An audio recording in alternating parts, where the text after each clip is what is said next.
जय भोलेनाथ। स्वयं श्री नेत्रेश्वर महादेव बोकरवाड़ा तालुको विसनगरगंगा आ अति प्राचीन शिवालय के जे 1000 वर्ष पहला भगवान साक्षात आमनो प्रागट्य है एवं आ सुंदर मजाનું शिवालय है। बीजो एनो महिमा है कि भोलानाथનું જે શિવલિંગ છે એ દર વર્ષે તલ જેટલો ચલામાન છે પાર્વતી બાજુ એ પણ એનો મહિમા છે। આવા સુંદર અને ચમત્કારિક નેત્રેશ્વર મહાદેવના શિવાલયનો આવો આપણે દર્શન કરીએ અને હાલની પરિસ્થિતિથી આપણે વાકેફ થઈએ। તો આવો આપણે એના દર્શન કરી ધન્યતા અનુભવીએ। આવો આપણે આ દર્શનનો લાભ લઈએ। તો આ સુંદર મજાનો આ પ્રાચીન શિવાલય છે, હજારો વર્ષ થઈ ગયો છે, તેમ છતાં આનો જીર્ણોદ્ધાર થયો ના થયો આજે અડીખમ ઊભું છે।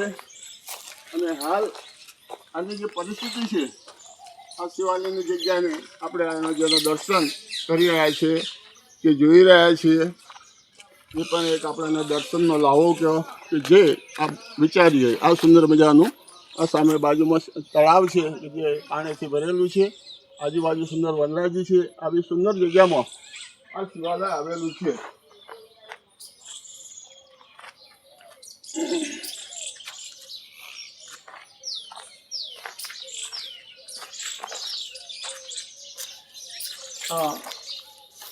प्राचीन महात्माओं समाधि है, प्राचीन समाधिओ है महात्माओं।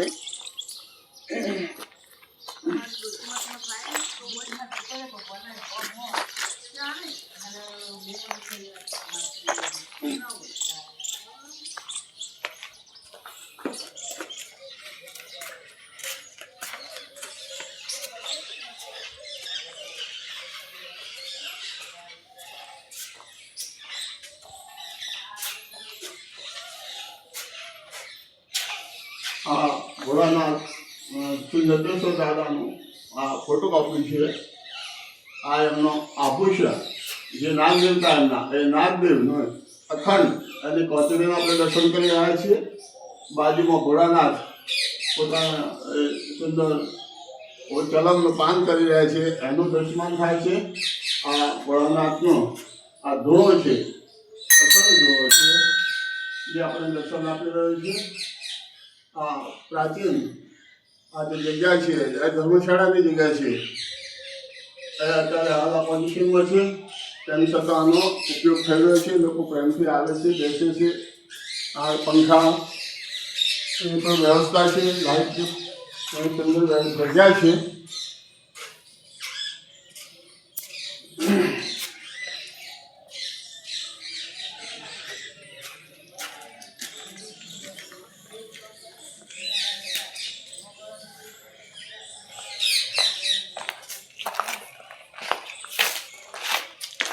अँ दादा ने दर्शन करी नाम स्मरण करवा मंत्र जाप कर सुंदर बैठक व्यवस्था पर है।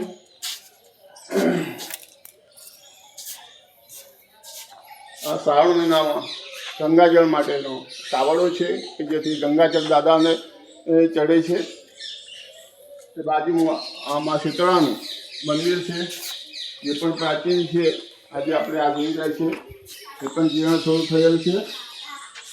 आ प्राचीन मूर्ति है हनुमान जी महाराज ने ये खंडित है। आ सामे आप जो दर्शन कर रहा है प्राचीन पीपळो है कि जे पण घणा वर्षो पुरानो है અને આપણે એના દર્શન કરી રહ્યા છીએ। બાજુમાં ઉંબરાદી વૃક્ષો પણ શોભાયમાન છે। અહીંયા દાદાનો અહમને સવારનવાર યજ્ઞ થાય છે। તો આ યજ્ઞકુંડી છે, भगवान ने दर्शन करवा आओ।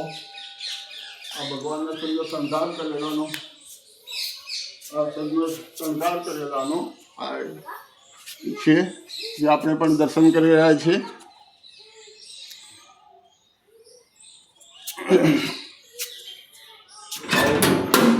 આપણે આ સુંદર ભોળાનાથના दर्शन करी आपणे धन्यता अनुभवीए અને કૃપા થઈએ।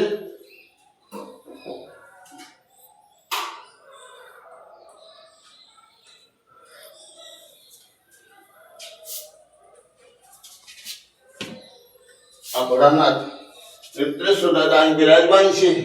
હજારો વર્ષ પ્રાગટ્ય થયું એ પછી આના પર શિવાલય બન્યું.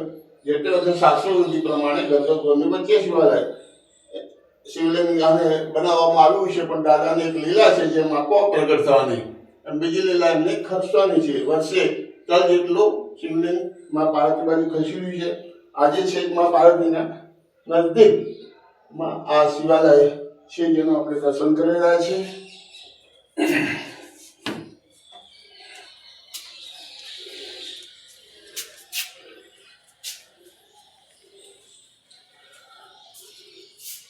આ પણ સુંદર પ્રાચીન કોટા છે એ મહાત્માના જો એ પણ દર્શન કરી રહ્યા છીએ આપણે.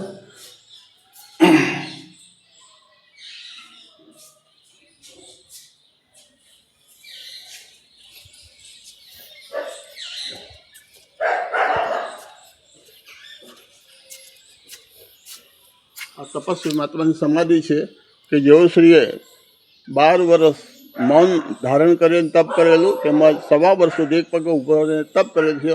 એમને જીવન સમાધિ લેવાની જે ભાવના હતી, પરંતુ એવું બન્યું ને એને ઓચિંતાએ દેવ થઈ ગયા. 95 વર્ષની ઉંમરે એમની આ જીવન સમાધિ છે. મણિગીરી બાપુ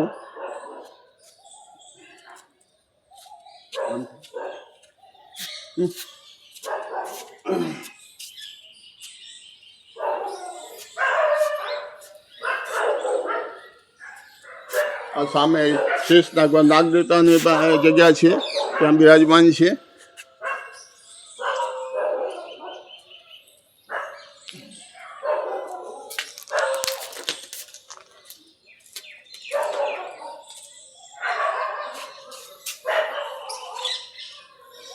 આવો આપણે આ જગ્યાનું આપણે આજે દર્શન કરીએ.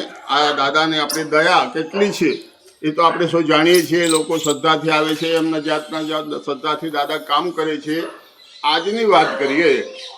આજે તારીખ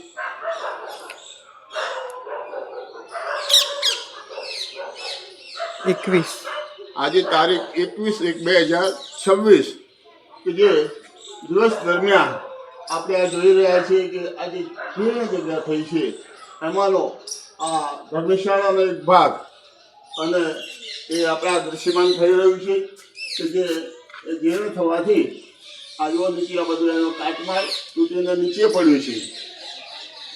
આપ સુધી હું એક સમાચાર આપણે વિડિત કરવા માગું છું કે આ દાદાને આપણે લીલા આપણે જુઓ કે આ જે આ કાટમાળ નીચે ગયો છે, નીચે પડ્યો છે જીર્ણ થવાથી, પણ એ સમય દિવસનો છે. અને આપ સૌ જાણો છો કે અહીંયા તો દિવસ દરમિયાન દાદાના મહિમા અને દર્શનનો અને એમને આશીર્વાદ લેવા માટે ભાઈઓ ઘણા બધા આવે છે, બરાબર. અરે ઇવન કૂતરો પણ અહીંયા બેસે છે, રમે છે.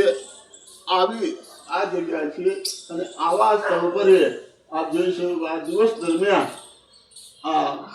આજે આ જીર્ણ ભાગ થોડો નીચે આવ્યો છે, પરંતુ આપ જોઈ શકો છો કે દાદાને લેવા હું આપને એ કહેવા માગું છું કે દિવસ દરમિયાન આ જીર્ણ ભાગ પડવા છતાં કોઈને એ કોકરી પણ કોઈને લાગી નથી કે આનું મહત્ત્વ છે.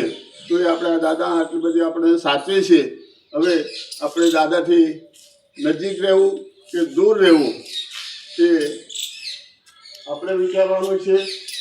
આપણા સુધી અમે પૂજારી ગોસ્વામી જયંતિગીરી મહારાજ આપણા સુધી આ સમાચાર ગણો સમાચાર, દાદાનો મહિમા ગણો તો મહિમા, કે દાદાના દર્શન કરવાની આપની અભિલાષા તૃપ્તિ માટે આ એક સમાચાર આપણા સુધી અમે પહોંચાડીએ છીએ, જેનું આપ મંથન કરી આપના સુંદર વિચારો અમારી સુધી પહોંચાડ્યો.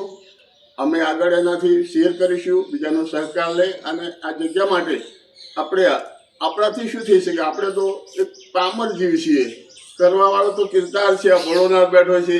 આપણે હાલ વાત કરીએ એમ કે આટલા દિવસ દરમિયાન લોકો આવતા જતા હોય છે, તેમ છતાં કોકરી પણ કોને લાગે નહીં.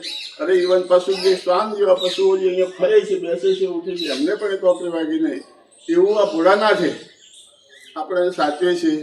આજે એવું નથી, અગાઉ પણ આ જગ્યા ઉપર આપ જોઈશું આ ઉપર જવાનો ભાગ છે. ઉત્તરાયણના દિવસે બાળકોના પર તેની પતંગો ચગાવે છે. તો અગાઉ પણ એવા દાખલા બન્યા છે કે બાળકો પાછા પડી જાય પતંગ ચગાવતા હોય તો નીચે પટકાય છે. તેમ છે તો કોઈ બાળકોને ઈજા થઈ નથી અને એ આંસે આંસે હસતા હસતા ચાલ્યા છે. એ આ દાદાને જાણે ગોદમાં પોતે પડ્યા હોય કે ગોદમાં લઈ લીધા હોય એમ કોઈ ઈજા થઈ નથી અને દાદા એ સાચા છે. તેવા આપણા આ દાદા જે સાક્ષાત બિરાજમાન છે. તો આજે આપણને એક દર્શનનો લાભ અને આ સંસ્થાથી આપણે વાકેફ થઈએ એના એ હેતુસર આપણે પૂજારી તરીકે એક આપણા સુધી એક દર્શનનો અને આ સંસ્થાથી વાકેફ થવા માટે એક આ સમાચાર આપણા સુધી પહોંચાડે છે વિડીયો દ્વારા. આપ જોઈ ધન્ય થઈ દર્શન કરી અને વારે વારે દર્શન કરવાના અભિલાષી બન્યો. અને આમાં કંઈ આપણે કંઈ અમારા જો કે આ સંસ્થા માટે આપણે કોઈ સુંદર વિચારો પ્રદાન કરવા હોય શેર કરવા હોય જરૂરથી કરજો. અમે આવકારીએ છીએ અને આપણા વિચારો અન્ય સાથે પણ અમે શેર કરીશું. એ જ અમારી અભિલાષા છે. અમારે આમાં કોઈ ક્ષતિ થયું આપણા સુધી સમાચાર પહોંચાડવાની તો પણ અમે માફી માગીએ છીએ. વર્ષોથી હરદેશ વંશ પરંપરા અમારા પિતૃઓ અમારા સેવા દાદાની કરતા હતા અને આજે પણ એ સેવા અહર્નિશ ચાલુ છે. અને દાદા હાલ જાગતા અહીંયા બિરાજમાન છે અને એ આપણી ધ્યાન રાખી કહીએ તો ચાલે. એ આપણને આશીર્વાદ આપે છે, સુખ શાંતિ આપે છે, સંતતિ આપે છે, ધંધા રોજગાર આપે છે. અને ઘણા લોકો ગામના બહારના અને આ જ્યારે જ્યારે હજી સાંભળે છે દાદાનો મહિમા તો બોકરવાડામાં નેત્રેશ્વર માતા બિરાજમાન છે.